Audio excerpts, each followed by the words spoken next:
तज्ज़ियाकार महमल सरफराज हमारे साथ मौजूद हैं। महमल,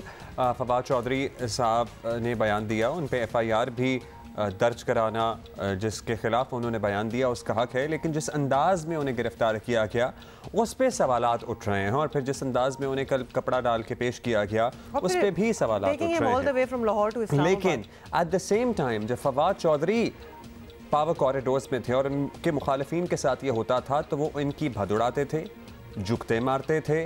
और सेलिब्रेट करते थे, बयानियाँ बनाते थे।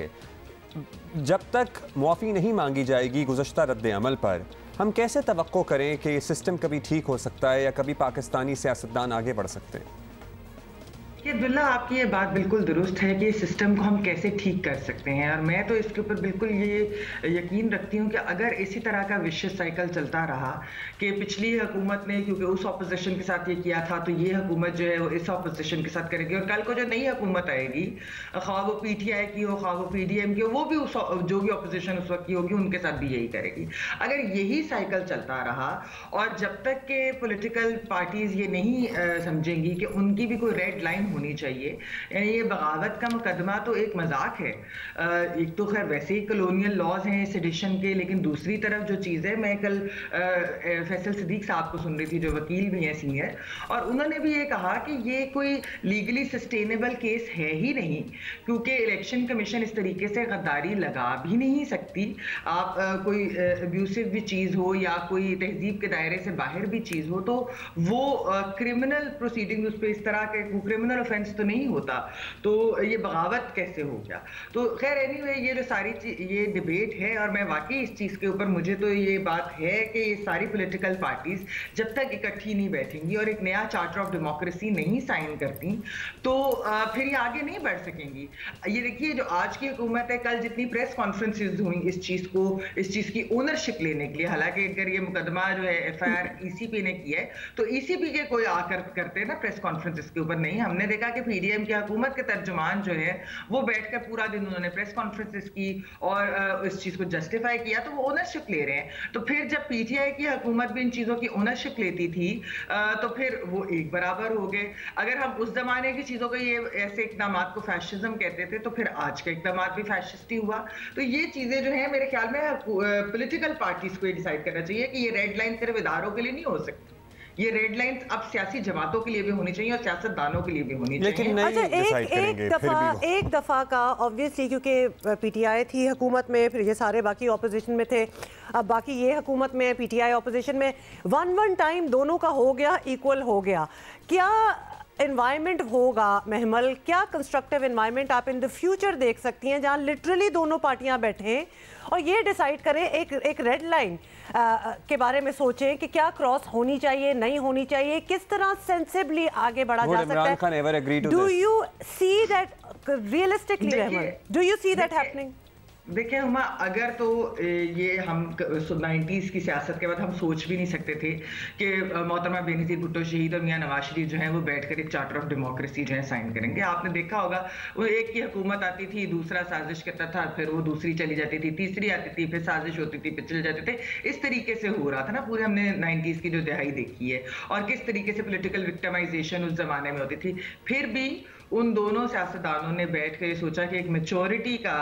एक मैच्योर पॉलिटिक्स करते हैं और चार्टर ऑफ डेमोक्रेसी साइन करते हैं। तो साइन अगर सोच लिया जाए, अगर ये तय कर लिया जाए तो फिर तो कोई भी बैठ सकता है। हाँ, फिलहाल ऐसा लगता है कि खान साहब नहीं बैठना चाहेंगे PDM की जमातों के साथ और इस तरह के किसी भी चार्टर के ऊपर या किसी भी वे फॉरवर्ड कोई फॉर्मूला जो है उसके ऊपर नहीं वो उसको तय करना चाहेंगे। लेकिन मैं फिर भी बार बार ये कहूंगी कि आप लोग कितना अपना नुकसान कराएं सियासी जमातें जो और पॉलिटिकल सिस्टम का और जमहूरी निज़ाम का कितना नुकसान हो रहा है,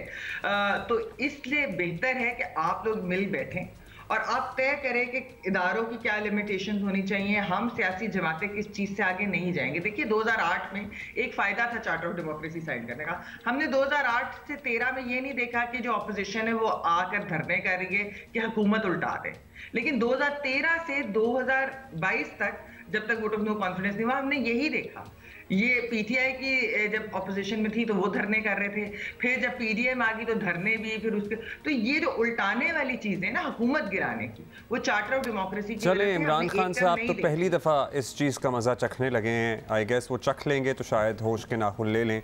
और वो शायद बैठ जाएं फिर, मगर तब तक प्रॉब्ली बहुत देर ना हो चुकी हो। अच्छा, आपकी मुलाकात भी हुई कल फवाद चौधरी से, although it was a little too quick for him to call himself Nelson Mandela, लेकिन he is in high spirits और वो काफ़ी वैसे वो नडर हैं वो। जी जी, देखिए पहली चीज़ है फवाद चौधरी बिल्कुल बहादुर है, और नेल्सन मंडेला वाली भी ज़रा मैं आपको वो कर दूं क्लियर। वो अदालत के कमरे के अंदर बात ये हो रही थी कि उन्होंने कहा कि मेरे पे बगावत का मुकदमा है, मैं फख्र करता हूँ कि मेरे पे मुकदमा है, क्योंकि ऐसे मुकदमा नेल्सन मंडेला, भगत सिंह और ऐसे बहुत से लोगों के ऊपर बने बगावत के मुकदमे। तो एक तो ये चीज़ थी,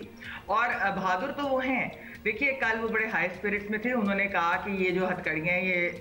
हमारा जेवर है, मेरा जेवर है, मैं इस चीज़ से, क्योंकि मैं आपको खुद बताऊँ कि मुझे पर्सनली बहुत अफसोस हुआ उनको हथकड़ियों में देखकर, और वो जो तस्वीर भी उनकी है जो अदालत के अंदर यूँ हाथ ऊपर करके, तो वो मैंने उनको कहा कि आप जरा हाथ ऊपर करें, मैं तस्वीर दूँ ताकि दुनिया को पता चले कि हमारे सियासतदानों के साथ ऐसा होता है। और फिर बाद में आपने देख लिया कि जिस तरीके से उन्हें कपड़ा